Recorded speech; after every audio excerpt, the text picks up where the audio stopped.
Computer.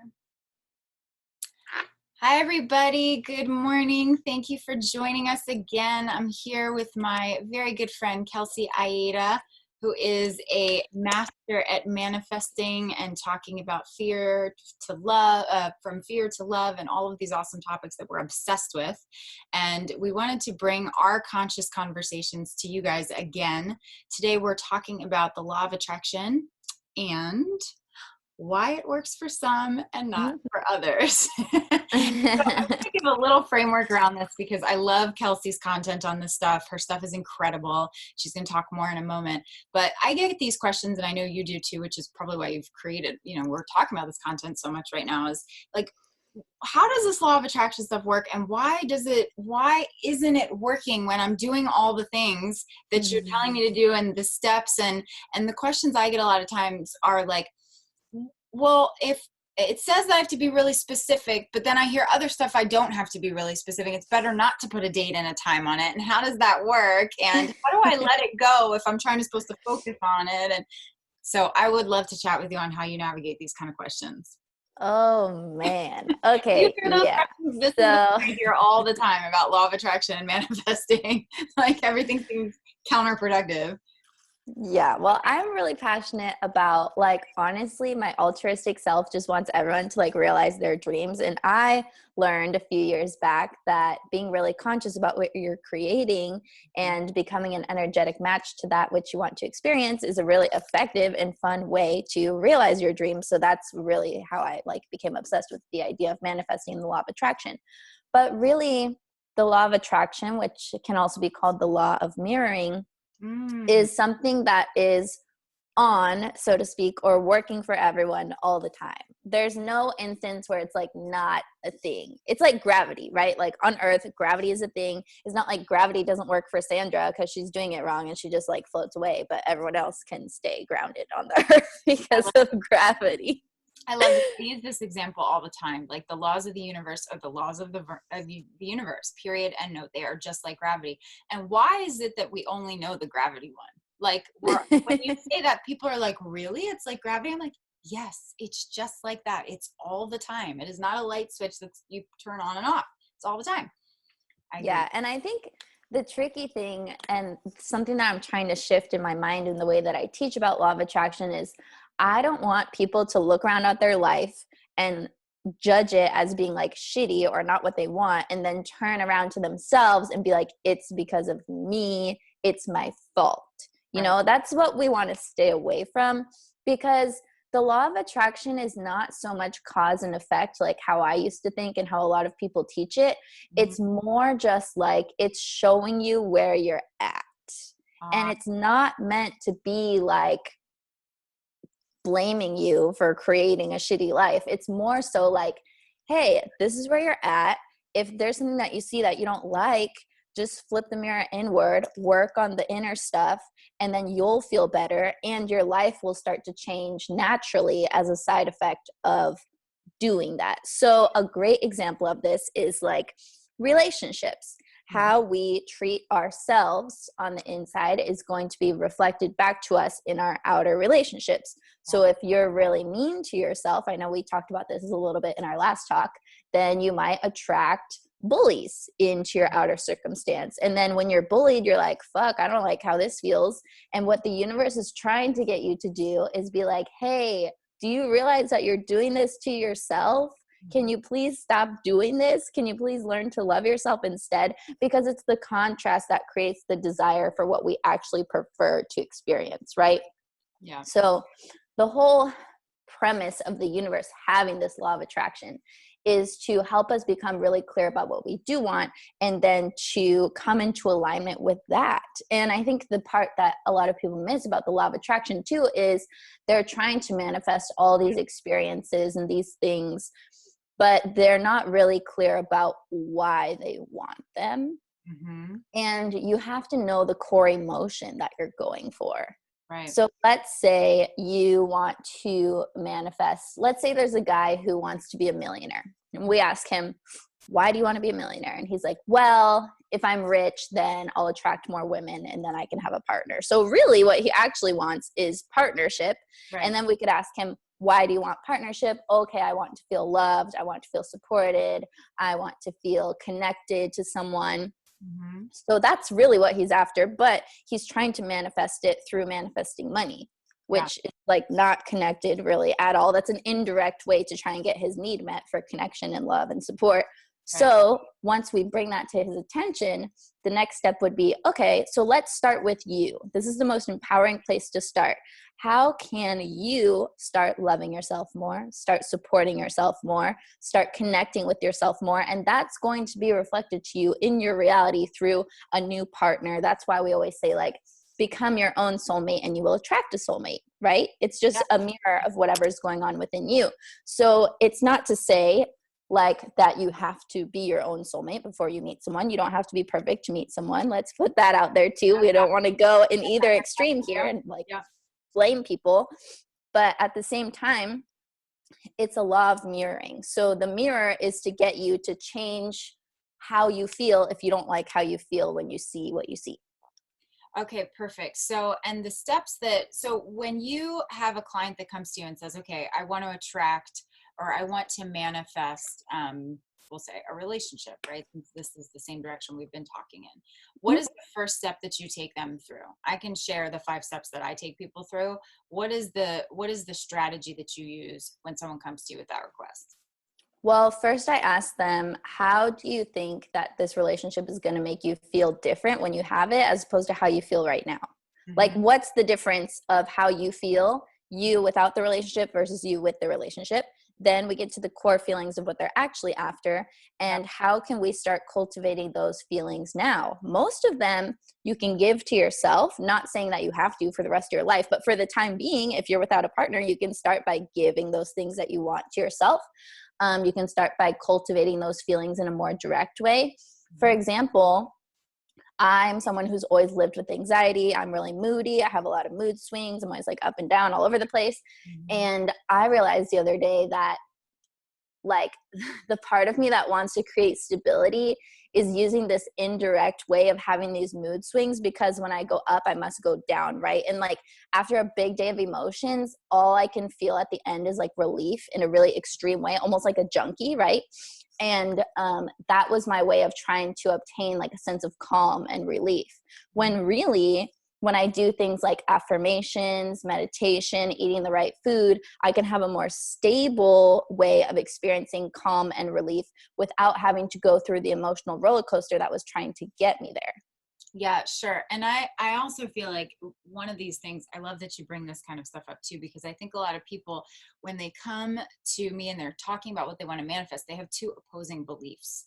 Right. So I had one client that was like, I really, really want a relationship. I really want to be in a relationship. I want to manifest a beautiful partnership. And I don't like anybody telling me what to do. So I'm like, okay, you're basically saying I want to give up my freedom and my individuality in some ways, right? Because in partnership, you're not totally independent all the time. That's the whole point. You have to check in with people and say, hi, how are you every morning and every night? If you're in a good relationship, and make plans and make compromises and all these things. And the other hand, you're like, I don't want anybody telling me what to do, and I don't want to lose my freedom in any way. So I'm like, you have these opposing beliefs, which is kind of what I think is what you're saying too, in some ways. Like you have to understand where the core of the emotion comes from and the desire there, right? Oh, did we lose each other for a second? No. So keep going. Okay, what's next? So getting to the core belief is really important. But then also really the only other part after that is identifying whatever resistance you have, which is what you're talking about, and then learning how to dissolve the resistance, look at the resistance, work through the resistance, let go of the resistance. There's lots of different ways to work with resistance, but that's really the only thing that holds you back from experiencing what you want to experience. Or in a lot of cases, you're just not ready to have what you want to have, and that's okay. And like it's really interesting because there's an element of free will, right? And there's an element of destiny. But if you look at like the soul overlay, like when you came to this body and you created your life and you created a lot of big moments already, those were predetermined by you. That's free will because you already chose that. You just forgot that you chose that. So you're not always guaranteed going to be able to manifest exactly what you want, because sometimes not having the thing that you think that you want is exactly what you wanted when you came into this body. That's right. So, So you have 2 points of attraction. yeah, Your conscious point of attraction from your human self, like, I want this Tesla. And then your soul perspective, that's like, I want you to learn patience, yeah. right? Those could be 2 different things. I love that you're saying this too, because I've been talking on all these podcasts and things that I've been chatting on. And one of the books that keeps coming up that I'm referring to when people are saying like, what tools or where'd you learn your stuff? And I keep coming back to this book that was recommended to me by a close friend of mine, called The Journey of the Souls. Have you read it before? Yeah, it's a Yeah. good one. Yeah, I like it a lot. Journey of the Souls has been like one of those game changer books for me that came at like the exact right moment. It was suggested to me in like 3 different ways within like 36 hours. So I was like, okay, this is universe sign telling me to read this.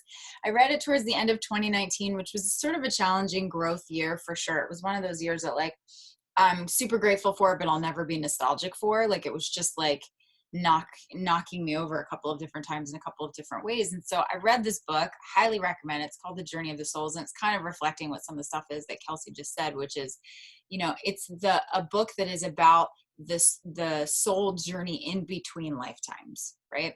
So we have to accept this belief that we live many lifetimes, which of course we do, right? Kelsey, you on the same wavelength on this one. And the idea around the book is that, we choose before we come into each body, each lifetime, the soul lesson, the teachers that are going to teach us those soul lessons, and sort of the things that we're going to go through to evolve as a soul in that lifetime. And so some of the patterns and the relationships and the things that you're going through that are really challenging, and or they keep repeating and you're like, why am I going through this over and over again? There's one piece of that is that you're going to learn that lesson. You're going to experience that experience until you learn the lesson and heal what you need to heal through that. Also, it's an indicator of one of your soul lessons and part of this soul journey. And so, yeah, would you want to add anything to that? Yeah, I would just add that the law of attraction is not just for us to like utilize to get what we want. Really, the purpose is to help us to heal. So like when you start noticing patterns in your life and you don't like it, that's the one thing that forces you to look inward and be like, okay, I must have something to do with this. How am I perpetuating this cycle? Yeah. What inside of me needs more love and attention? Maybe there's something here that needs to be healed. And then usually the cycle stops once you address it. And the universe knows that like we're really outwardly focused, right? As humans, we're very physically focused on our circumstances and our stuff and our goals and our achievements. And so if those don't look the way that we want, we're going to start figuring out like, well, what can we do to get it the way that we want? And a lot of that is just healing work. When you heal yourself and raise your vibration, you become a vibrational match to a better reality. But also, that's not to say that you can raise your vibration so high that you're going to be like this magical manifester who never experiences pain or loss or suffering. Because if you're a human, like that's an inevitable part of the process. And I think a huge misconception is like, if I raise my vibration so high, I'm not going to be a match to anything bad. Like, no, if you raise your vibration so high, you can still be a match to anything. It's a free for all game here, but you're going to be more resilient because your vibration's higher. So if something does happen to you, you're going to heal from it much more quickly. You're going to bounce back faster. It's not going to like devastate you forever. Yeah, this is the terms that I use are ditch moments on this. So I'll say a ditch moment, you've heard me say this a million times. Ditch moment is a dark, difficult, challenging moment in life. We all go through them and we won't ever stop going through them. The goal of life is to get through, to put your process in place to get out of your ditch moment quicker every time that you get in one, which is the same thing you're saying is resilience, right? How do I get out of this moment in the most efficient and effective way? What's my process? What's my learning here? What's my growth strategy so I can bounce out of it? Because every time you come out of a ditch moment, you're a higher level on the personal development mountain. You've hiked a little higher on the mountain every time you've kind of gone through something. And the next time you go back in one, you'll go in there with more tools and more knowledge and you'll get out of it faster. That's the goal, right? So they don't stop happening just because you raise your vibration, the more you raise it. So coming back to our initial question in the law of attraction and why it's not working, how do we want to just say this in like bullet points so that people can kind of get a quick recap? If you are trying to manifest something and if it is not working, you might not be in alignment with, actually you might have two opposing beliefs, right? Two opposing core emotions that you're looking for. They don't line up for some reason, right? They're not in alignment. What are some of the other things you would say, just to give people a quick? Yeah. So some ways that like resistance shows up basically is what we're trying to get at. One is if you have different parts of you that want different things, like exactly what you're talking about. The one part of your client wants this relationship, the other part wants freedom. To those two parts, it's two separate things. So they're like, no, you can't have that. No, you can't have that. So that would be where you dive into doing some parts work and getting all your parts on the same page. That's like a therapy type approach. Another way that resistance shows up is literally just stress in the body. If you're really stressed out all the time, you're going to be a match to more stressful circumstances.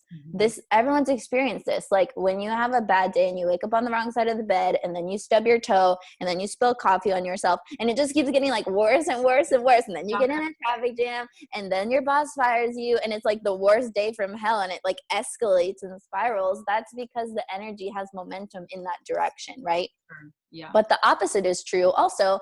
And that's why they say like the better it gets, the better it gets, because it's true. Like the more you can get your energy moving in an upward direction and you start feeling better and you start looking for the positive things in your life, like it just gets better and better. And that could either be from a law of attraction standpoint or just like what you're noticing in your conscious mind because you've programmed it to look for good things. But resistance shows up in stress. It shows up in conflicting parts of you that want different things. It shows up in like if you have unresolved trauma, that can definitely be causing problems from a law of attraction standpoint, which is super unfair and really annoying, but that's just how it is right now. Also, what else? Limiting beliefs can show up and be a factor. But it's not always. Like you could, let's say like, for example, Obama, he didn't actually believe that he would become the president, but he still did. So there's wiggle room in that. I don't like to say that you have to wholeheartedly believe in what you want for it to achieve, because a lot of things happen that people didn't believe could happen all the time. As far as resistance goes, I mean, there's so many ways. Like I'm actually working on a book about this because I want to address each layer of resistance or each way it can show up in a different chapter and give advice for how to kind of unlock and work through that. But really, resistance is anything that's stopping you from experiencing what you want to experience. So this could be even worthiness issues, feeling like you don't deserve what you're asking for. Yeah. So and core beliefs that are limiting you. I feel like when I'm talking to clients, it's a lot of resentment, anger, frustration. So it's a lot of emotions that they haven't healed and cleaned up from certain people that they're angry about, that they're angry with. And that's like more of our conversation coming from a place of fear to love, and how to move from fear and love and heal those emotions so that you can be coherent in the body, so you can have your thoughts, your speaking, your feelings in alignment for what you're looking for. It's a lot about, some of these pattern interrupts. So affirmations and sentences, lines that you can say to yourself to interrupt the negative thoughts that you're thinking. All of these kinds of things get in the way of your actual being able to vibrate at the level you want to vibrate at and attract what you want to attract. Yeah, unresolved emotions are huge, because if you think about why an emotion is unresolved, it's usually just because we're unwilling to feel that emotion. So we've been putting it off, which means that we are literally resisting that emotion. So we're in a state of resistance. That's why I'm trying to shift the teaching of like what feeling good is, because people are like, oh, you have to feel good all the time in order to manifest a good life. No, you don't. You just have to be good at feeling, because if you don't resist any of your emotions, you're in a state of non-resistance. No matter if you're angry, happy, sad, upset, you're still in flow. You're still allowing energy to move. Even if you don't necessarily feel good by the standard societal definition of being happy all the time, which is impossible, by the way, if you're a human. So it's like, instead of going towards positivity, and spiritual bypassing, how can you master your emotions, get good at feeling, and live in a state of non-resistance all the time, where you're not resisting when you're sad, you're not resisting when you're mad, you're not resisting when you're happy, you're not resisting when you're joyful. Like, we can resist anything, and we do all the time. Yeah. So the key here is to live in the emotion, to sit in it, to let it go through you and move through Well, you. just allow it. If it wants to come through, like, just let it live for a few minutes, and you'll be surprised how fast it clears. Like, you don't have to sit in anger all day. Most of the time it will pass after 5 minutes of like actually being with it. Yeah, it's just I have this process where I'm assessing it, I acknowledge it, I accept it, and then I take an action. And I ask myself that question, like, how do I come to this from a place move from a place of fear to love in this space once have assessed it, I've acknowledged it, I've accepted it, and now what's the proactive move that I make from here? From a place of love instead of fear. And if I can't move from that place, if I'm not coming from an authentic, genuine, heart-centered place, I will not take an action yet. I will actually just go back to the drawing board. I'll sit and meditate, or I'll sit and journal, or I'll find 5 things to be grateful for, or I'll reach out to somebody that I know needs help with something, that I can shift my perspective, take me out of the equation on it. All of those things can help you shift your vibration, and help you and take an action from a place of love instead of fear. Yeah, I think it's really important to talk about emotional well-being when it comes to manifesting, because here's the kicker. The real reason why people are obsessed with the idea of manifesting is because they think that if I get what I want, I'll finally feel good. I'll feel better when I have this thing. So really, you don't even really care about the thing. Like, it's cool to like want things. Like, I'm not saying that's wrong at all. But what I am saying is realize that you just want to feel better. So instead of making that conditional on getting this outside thing, why don't you just learn how to feel better right now and go directly for what you actually want and directly for what you actually need? And in doing so, you will be able to more easily get the things and the stuff that you want, but that'll just be a bonus at that point because you won't need it to feel better. Yeah. So it's all about being able to manifest, is all about getting into the space where you can attract what you want from a good feeling place. Yeah, from a place of being good at feeling. Yeah, being good at feeling. I love that. That's beautiful. Okay, well, I think we've said it all that we're going to say today. How does that feel to you? Yeah, it feels good. I feel like flow. we got some of the basics out there for people to really contemplate and be like, oh yeah, that's what I've been doing. It all makes sense now. By the way, we all do this. We've learned this the hard way. That's why we teach this. We teach what we need to learn. And so we've learned these things the hard way. We're still learning them. We're still talking about them. We wanted to do this conscious conversation to sort of just let you in on the real conversation that we're having about this kind of content that you're asking about. And I think that's it for today. Yeah. And speaking of releasing resistance, I know that on my podcast, High Vibe in It, with my co-host Lindsay, we did a whole episode about releasing resistance. Mm-hmm. So find High Vibe in It wherever you like to listen to podcasts. Find the Releasing Resistance episode and listen to that too, because that'll be a good resource for you guys, and it's free. So check it out. Perfect. Thanks for sharing that. Okay, guys, have a beautiful rest of your day. Ciao, ciao. Peace.